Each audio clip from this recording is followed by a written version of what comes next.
Hey guys, Youngblood with you, and what I wanted to do today real quick was show you the new way that you can actually customize your ship for Arena Commander. It's been a couple patches since we've actually had the dreaded holo table, and since then we actually moved into the item port system where you were actually able to just click on the little plus mark and make adjustments to your ship.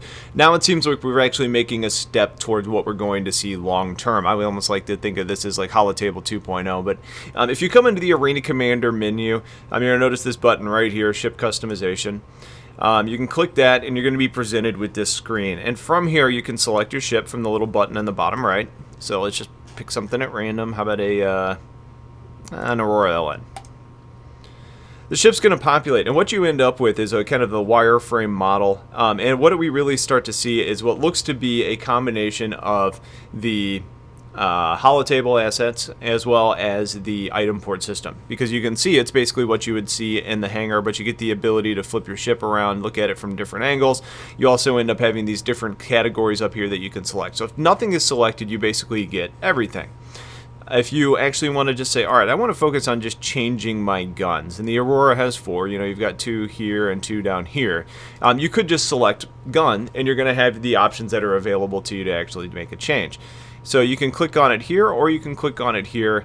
You're going to notice the assets actually are a little bit misnamed. It's showing kind of the true asset name and not necessarily how they want it to display long term. So for example, port hardpoint class 1 left whisker. Okay, well it's item port on the left. So you can just click on this. It's the left side of the ship. If you hit the little X, you're actually going to be able to just flat out remove it. And then if you click on that again, you can actually go in and add whatever you want. So let's say we want to put some long swords on this. Boom, you just click on it and there's your longsword.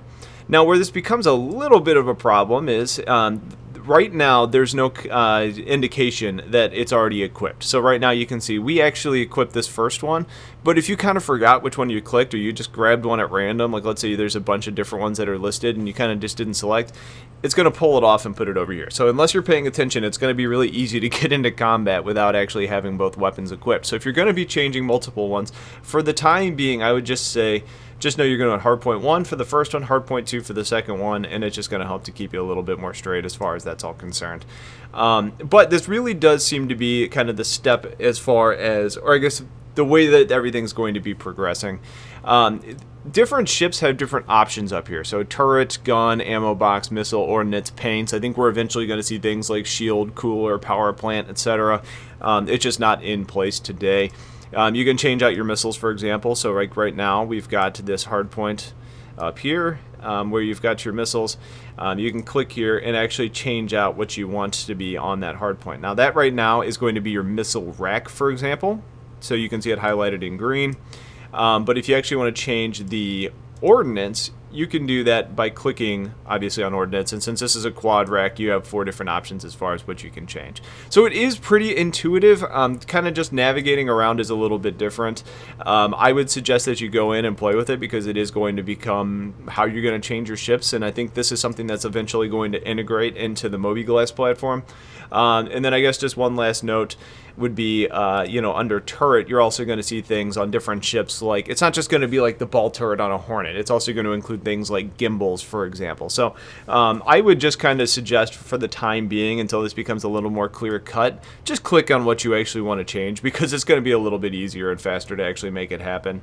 And then I think the last thing, I think just as far as something I would like to see, is I would actually like to see more information displayed. So today you just have all these different options. Well, that's all well and good, but I would like to know, is this a size 1 or is this a size 2? For those of us that play the game a lot, we know that the Bulldog's a size 1 and the Badger's a size 2, the Panther's a size 3, but not everybody's going to be able to remember all that, and there's a lot of different weapons that are in the game. So being able to see different things as far as like size, or maybe Whitley's ratings, like those types of things, ammo count, all of that would be great to see at some point. But again, this is a first iteration, and I think it's a good step. So if you have questions about actually using this new platform, let me know. Otherwise, thanks for watching. Have yourselves a wonderful day, and I'll talk to you guys later. Take care.